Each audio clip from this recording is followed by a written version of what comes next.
আজকে মনে হচ্ছে আমরা একটা ফুলের বাগানে চলে এসেছি। এত সুন্দর ছিল, একটার থেকে আরেকটা অনেক বেশি সুন্দর। কোনটা রেখে কোনটা নিব বুঝতেই পারতেছিলাম না। ইচ্ছে তো করছিল সবগুলো নিয়ে চলে আসি, এত বেশি সুন্দর ছিল সবগুলো।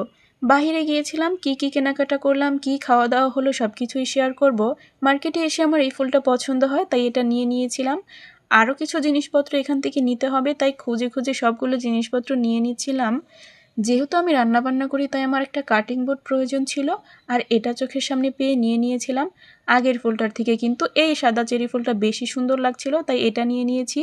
পাশেই মাছের অ্যাকোরিয়াম ছিল, এটা দেখতে খুবই সুন্দর লাগছিল, আমি দেখতেছিলাম তাই ঘুরে ঘুরে। আর গাইস, আমি সেই সাদা ফুল চেঞ্জ করে আবারও এটা নিয়েছি। আমার সব জিনিসপত্র প্যাকিং করে দিয়েছে। যাই হোক, কেনাকাটা শেষ করে আমরা বাহিরে এসেছি ভেলপুরি খাওয়ার জন্য। যেহেতু অনেক হাঁটাহাঁটি হয়েছে, ক্ষুধা পেয়েছিল তাই ভেলপুরি খেয়ে নিলাম। আর পাশেই ছিল একটা লেবুর শরবতের দোকান।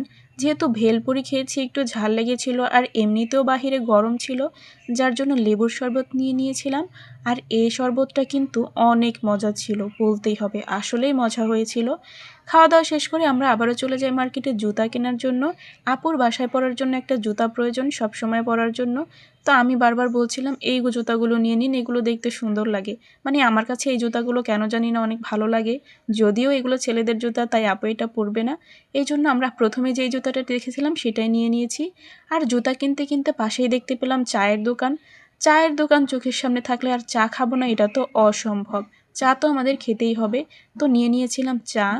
চা খাওয়া দাওয়া শেষ করে আমরা সবজি বাজারে চলে গিয়েছিলাম কিছু সবজি কেনাকাটার জন্য। মানে জীবনে প্রথমবার সবজি কেনাকাটা করেছি। আর প্রয়োজনীয় জিনিসপত্রগুলো নিয়েছিলাম, সেগুলোও দেখিয়ে দিলাম। আর মোস্ট ইম্পর্ট্যান্ট, আমি কিন্তু আজকে গিয়েছিলাম চুলা কেনার জন্য। কারণ আমার আগের চুলাটা ভালো সার্ভিস দিচ্ছে না, তাই একটা নতুন চুলা নিয়েছিলাম। আর এটা কেনার পর আমার মুড খুবই ভালো ছিল, মানে খুশি হয়ে গেছিলাম আর কি। নতুন জিনিসপত্র দেখলে সবারই ভালো লাগে। Thank you everyone for watching my video.